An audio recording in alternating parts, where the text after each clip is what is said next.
Hi, so today I'm going to be looking at more malicious compliance stories. Yeah, let's just get right into the video. The owner of a small company issued me a company cell phone that I didn't need and felt that gave him an excuse to call me any time of day or night, workday or not, with stupid questions. He also kept giving us, those of us with company cell phones, changing rules about using those phones. One rule was that we had to answer as soon as possible. Another rule was that we were not to talk on the phone while driving. We had to pull over and park and then answer and talk. So one morning I'm driving to work and should get to the office about 15 minutes early when he rings my phone. Morning traffic is heavy near the office and it takes me some time to get out of traffic and park in a parking lot before I answer. He keeps it ringing the whole time. When I finally answer, he asks, "Where are you?" I tell him that I'm about 10 minutes from the office, but I had to stop to answer his call. He asks, "Why aren't you here yet?" I tell him again that I probably would have been at the office by now, but his call and rules have me sitting in a parking lot instead. I ask, "What is the hurry? Is there an emergency?" If I wasn't interrupted, I would have been in the office early. He responds, "Why aren't you coming?" I remind him of his rule that I am not allowed to answer his phone and drive at the same time. This type of stupid banter continues for a while, until he gets tired, so he hangs up and continues to the office, now about 15 minutes late. When I get to the office, owner meets me and demands that I give him back the phone, says I do not deserve it. Hooray, now he's unable to keep calling and bothering me. About a week later, owner stops into my cube and asks why I'm not answering his cell phone calls. I remind him that he confiscated that phone. Apparently he shoved it into a drawer and he cannot hear it ring. Yeah, I moved on to greener pastures not long after this. What did I just read? I feel like I just read a freaking NPC of a freaking boss. Oh my gosh, I'm just mind blown at how dumb he is. You have to answer as soon as possible.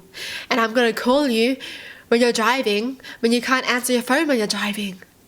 Like, what is going on with his head, dude? Imagine working for someone like that. I would quit the next day. One of my employees accidentally sent out the wrong item on an internet sale.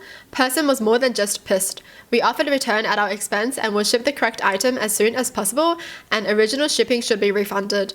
But no, that wasn't good enough for this person. Told me I should fire Steve for this. Steve, not his real name, had made a simple mistake and things happened because we were in the busy time of the year.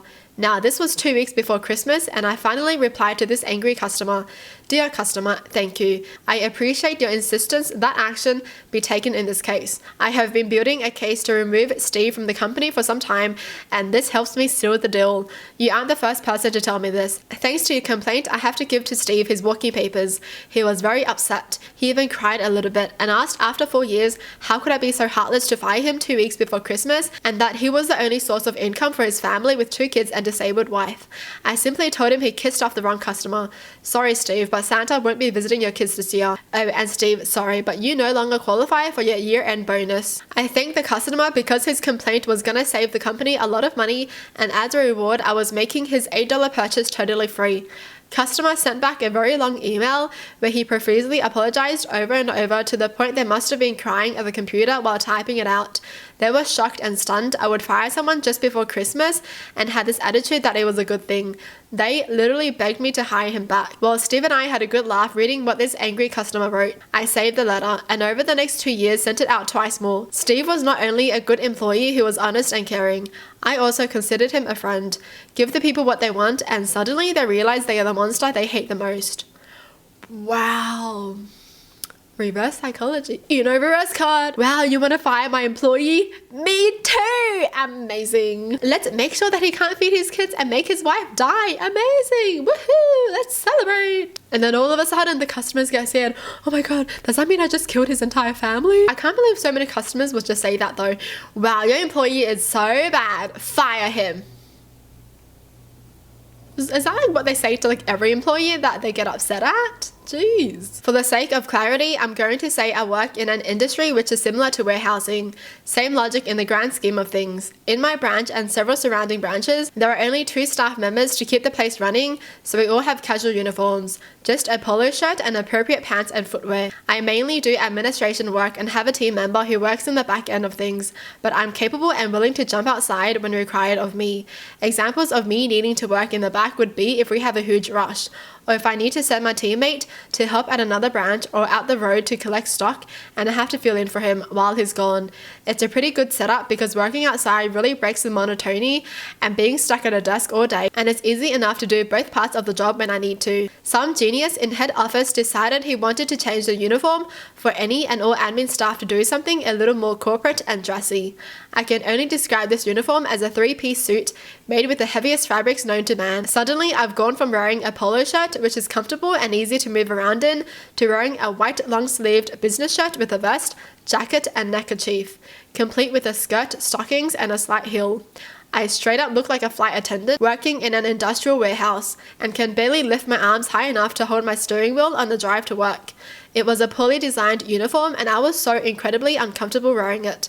I was very quick to voice my anger. I first mentioned how it is unfair, borderline cruel, to expect staff to wear such a thick and layered uniform when we live in Australia, particularly in a place known for our consistent high temperatures and harsh sun.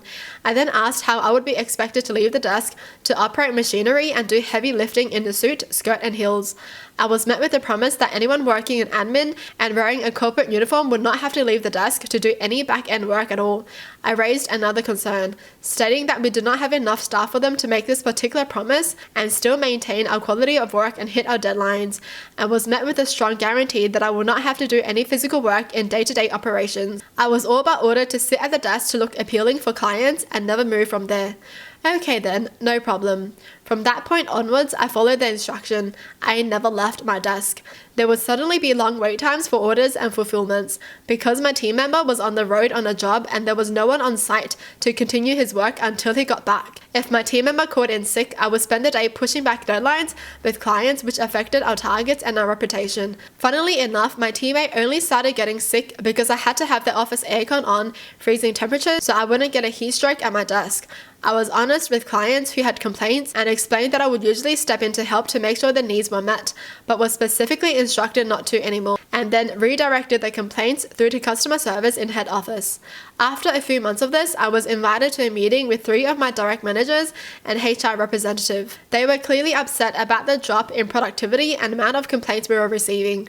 I let them all say the piece before reminding them I raised these concerns to them months ago and was merely following instructions given to me, which were abundantly clear that I was to take care of admin work at my desk and do nothing else. I let them know my hands were tied, so all I could do was look pretty and placate clients when we inevitably couldn't meet their needs as promised. I suggested hiring more warehousing staff to fill in the gaps left by the admin staff who are now chained to the desk by the uniform and unable to ease the pressure of the workload like we used to. I could see that comment definitely hit them right where I wanted it to, and they couldn't argue with me for following their instructions. So I was told they would get back to me on a solution moving forward. Well, here I am 2 weeks later, typing this post while wearing my old polo shirt uniform. I was fully prepared to find another job if the solution wasn't reasonable, and maybe I still will look to leave this place, but I'll take the win for now. Dang, this girl's a boss, honestly. She was like, I'd rather do the heavy work than just sit here and look pretty and watch the company go down in flames. Wow, she's actually a very good employee. Everyone else just sucks, you know? I can't believe they would actually tell her, you don't need to do anything, you just need to sit there and look pretty. That's all you need to do. Wow. Crazy. Well, that's it for the video. Hope you guys enjoyed. Tell me in the comments down below what your thoughts are. And as always, thanks for watching. Hope you guys liked it. And I'll see you guys next time. Bye.